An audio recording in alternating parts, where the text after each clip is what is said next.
경제신문 읽어주는 여자 2020년 4월 7일 화요일 경제뉴스 1. LG폰 20분기 연속 적자. 적자폭은 줄인 듯. LG전자는 올 1분기 연결기준 영업이익이 전년 동기보다 21.1% 증가한 1조 904억 원으로 잠정 집계됐다고 7일 공시했습니다. 같은 기간 매출액은 14조 7,287억 원으로 지난해 같은 기간보다 1.2% 감소했습니다. 이 기간 LG전자 스마트폰을 담당하는 모바일 커뮤니케이션 사업부는 2천억 초중반대 영업 손실액을 기록한 것으로 추정됩니다. 이는 전년 동기 영업 손실보다는 적자폭이 확대된 수치나 전분기 영업 손실보다는 감소한 수치입니다. LG전자 스마트폰 사업부가 20분기 연속 적자를 기록했지만 코로나19 영향에도 불구 전분기 대비 적자폭이 감소했다는 부분에서는 선방했다는 평가가 나옵니다. 2. LG전자 1분기 영업이익 1조 원 넘겨. 코로나 영향 제한적. LG전자는 1분기 연결기준 잠정실적은 매출 14조 7,287억 원, 영업이익 1조 904억으로 집계됐다고 7일 공시했습니다.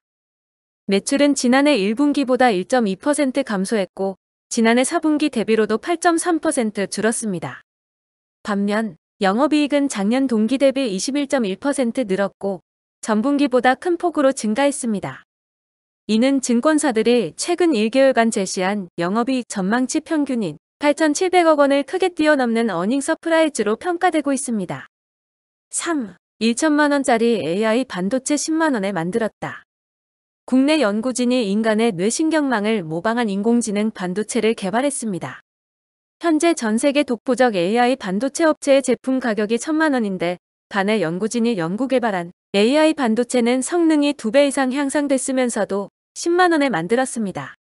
이 AI 반도체의 특징은 고성능이면서도 매우 적은 전력을 사용해 발열 문제에서 자유롭습니다. 4. 삼성전자 1분기 영업이익 6.4조. 예상치 웃돌아. 삼성전자는 올해 1분기 매출은 55조 원, 영업이익은 6조 4천억 원으로 잠정 집계됐다고 발표했습니다. 증권가의 영업이익 예상치 평균은 6조 1천억 원 안팎이었고 비관적으론 5조 원대도 있었는데 이를 웃도는 실적을 올린 겁니다. 전통적인 비수기인 1분기에 삼성전자 실적은 계절적인 성수기인 4분기보다 줄었지만 지난해 1분기와 비교하면 나아졌습니다. 매출은 지난해 1분기보다 4.9%, 영업이익은 2.7%가 각각 늘었습니다. 다만 매출액 대비 영업이익 비율인 영업이익률은 11.6%로 2016년 3분기 이후 가장 낮은 수준을 보였습니다. 5. 삼성전자 휴대폰 무선 부문 분기 영업이익 2조 방어 여부 촉각. 삼성전자의 올 1분기 영업이익이 시장 컨센서스를 웃돈 가운데 휴대폰 무선 부문이 분기 2조 원대 영업이익을 지켜낼지 관심이 쏠립니다. 전자업계나 증권가 모두 코로나19 사태로 스마트폰 판매 부진을 예상함에 따라 전망치가 1조 8천억에서 2조 3,200억 원로 편차가 큰 상태입니다. 특히 공통적으로 휴대폰 무선 부문의 부진을 예상했습니다. 스마트폰 사업은 직접 대면에 B2C 성격이 강해 언택트 영업이 어려운 분야입니다. 코로나19 사태로 대면 접촉을 꺼리는 기조가 형성되면서 판매에 지장을 주기 때문입니다. 6. 삼성전자 스마트폰 최대 위기. 4월 적자 우려까지. 7일 삼성전자 고위 관계자에 따르면 스마트폰 사업을 영위하는 IT 모바일 부문은 코로나19 여파로 4월에 사상 첫 적자를 떠안을 수 있다는 우려가 감지됩니다. 코로나19 실적 충격이 2분기 본격화하고 이달부터 수요 부진 영향이 반영될 예정인 만큼 삼성전자 IT 모바일 부문이 예상하지 못한 수준의 실적 부진이 발생할 수 있다는 예상입니다. 삼성전자 해외법인 한 관계자는 이달 휴대폰 사업이 적자 가능성이 높다는 우려 섞인 이야기가 회의 시간에 공유됐다며 엄중한 분위기를 전했습니다. 7. 갤럭시 와이드진 사라지나. 계륵된 전용폰. 해마다 선보인 이동통신사 전용폰이 점차 사라지고 있습니다. 코로나19 확산으로 효율적인 재고, 마케팅 비용 관리의 필요성이 대두됐기 때문입니다. 전용폰은 이 통사마다 차별화 제품입니다. 기존 스마트폰의 파생폰이라 제조원가 부담이 적다. 가격도 저렴하고 지원금도 많이 줘 가성비가 높습니다. 그럼에도 전용폰 출시를 줄이는 것은 제조 원가 및 비용 대비 효과가 크지 않다는 판단 때문입니다. 8. 넷플릭스 새벽 배송이 뭐길래? 국내 통신업계 부글부글. 넷플릭스는 7일 쾌적한 인터넷 환경을 위해 한국을 포함한 전 세계 1000개 이상의 인터넷 서비스 제공자에게 오픈 커넥트를 무상으로 제공하고 있다고 밝혔습니다. 넷플릭스의 오픈 커넥트란 전 세계 통신사 네트워크에 캐시 서버를 설치해 회원들이 자주 시청하는 콘텐츠를 새벽 시간대에 미리 저장해 두는 새벽 배송 프로그램입니다. 캐시 서버를 설치하는 비용은 넷플릭스가 부담합니다.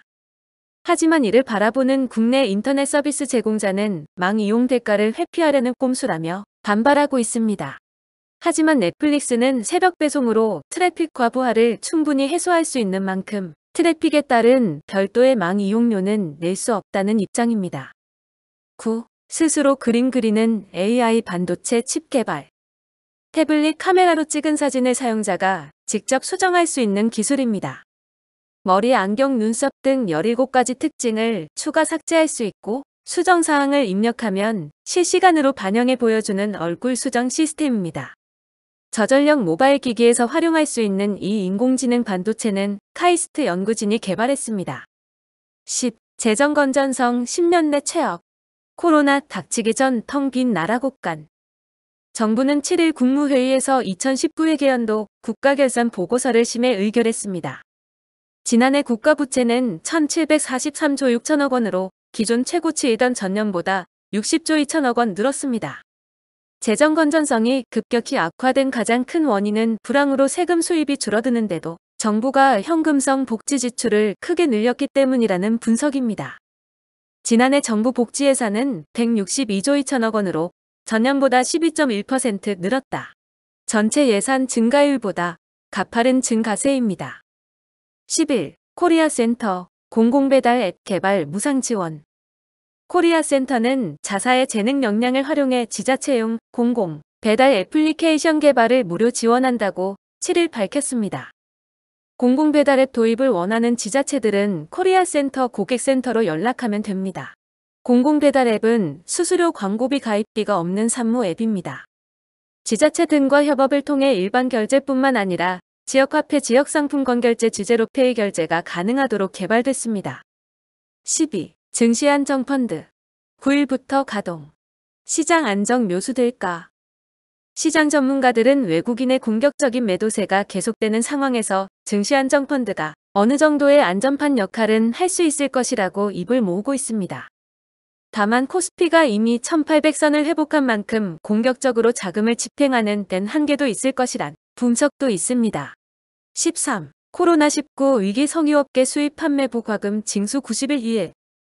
코로나19의 세계적 유행으로 석유 수요가 급감하면서 국내 석유업계가 매출 감소 등 경영에 어려움을 겪는 데 따른 조치입니다.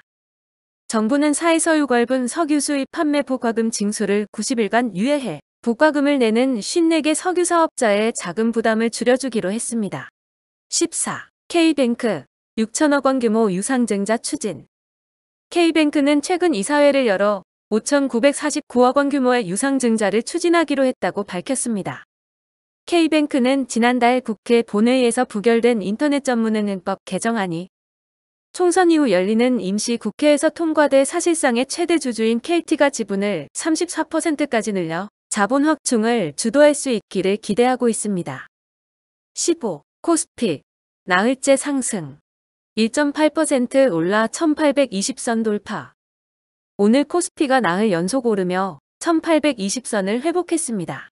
이날 코스피는 전 거래일보다 31.72포인트 오른 1823.60으로 거래를 마쳤습니다. 종가 기준으로 3월 12일 이후 약 4주 만에 1800선을 넘어섰습니다. 16. 코로나19 대출. 부실해도 중대과실 없으면 면책. 금융당국은 그동안 금융회사 임직원이 고도의 전문 지식을 갖췄다고 간주해 고의 및 중과실 요건 등을 엄격하게 적용했다며 사적인 이해관계가 없고 법규와 내규에 비춰 중대한 절차상 하자가 없으면 고의 중과실이 없는 것으로 간주하는 면책 추정 제도를 도입한다고 설명했습니다.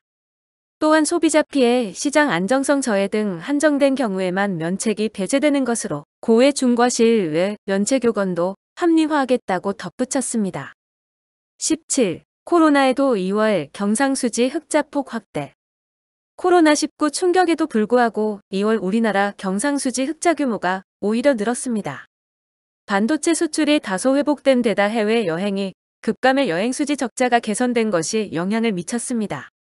4월에는 코로나19로 인한 수출 감소가 본격화될 것으로 보여 작년처럼 경상수지가 일시적 적자를 기록할 것이란 전망도 나옵니다. 18. 공정위, 배민 수수료 논란에 엄격한 심사 잣대 예고. 공정거래위원회 김재신 사무처장은 7일 배민의 수수료 체계 변경은 경쟁 사업자나 이해관계자의 눈치를 안 보고 가격 정책을 바꾼 것이라며 시장 지배력이 없다면 가능하지 않았을 것이라고 밝혔습니다. 배달의 민족력이요. 기업결합 심사의 핵심이 M&A 이후 시장 지배력이 생길 것인가의 문제인 만큼 앞으로의 심사 과정에서 상당한 영향을 줄 수밖에 없을 것으로 예측됩니다. 19. 현대차 5년 만에 7세대 올뉴 아반떼 출시.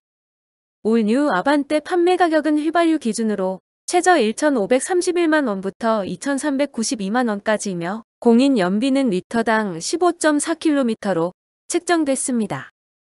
3세대 신규 통합 플랫폼이 탑재된 올뉴 아반떼는 예전보다 낮고 넓어졌으며 무게는 45kg 가벼워졌습니다. 현대차는 어제까지 9일간 1만 6,849대가 사전 계약됐다고 밝혔습니다. 하이브리드와 고성능 L라인은 상반기 국내 출시될 예정입니다. 20. 금감원, 묻지마 몰빵 주식 투자 자제 동학개미의 경고. 금융감독원이 주가 폭락 국면을 저가매수 기회로 삼으려는 개인 투자자들에게 경고를 보냈습니다. 금감원은 투자자 유의사항으로 높은 기대 수익률의 높은 위험 내재, 투자 기간과 자금 용도 고려 투자, 대출 이용 주식 투자 위험, 몰빵 투자, 묻지마식 투자 매우 위험 주식 투자 결과는 모두 본인에게 귀속됨의 유예 등을 제시했습니다. 2020년 4월 7일 화요일 경제뉴스 끝. 구독과 좋아요, 그리고 알림 설정 부탁드립니다.